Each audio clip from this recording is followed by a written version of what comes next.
بسم اللہ الرحمن الرحیم۔ اس ویڈیو میں ہم بات کریں گے دیوان اور کلیات کے بارے میں۔ دیوان کیا ہوتا ہے اور کلیات کیا ہوتا ہے؟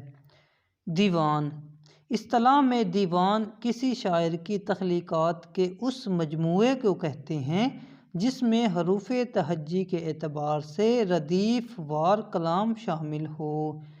دیوان وہ ہوتا ہے جس میں حروف تہجی کے اعتبار سے ردیف وار کلام شامل ہو، اس کو ہم دیوان کہیں گے۔ اور کلیات وہ شعری مجموعہ ہے جس میں شاعر کا کل کلام جمع کر کے شائع کر دیا جاتا ہے۔ مثال کے طور پہ فیض احمد فیض نے اپنے تمام کلام کو اپنی زندگی میں ہی جمع کر کے نسخہ ہائے وفا کے نام سے شائع کیا اور اس کا نام دیا گیا کلیات کیونکہ اس میں انہوں نے اپنا سارا کلام جمع کر کے شائع کر دیا۔ اسی طرح دیکھا جائے میر تقی میر کے دواوین کو جمع کر کے کلیات غزلیات میر کے نام سے شائع کیا۔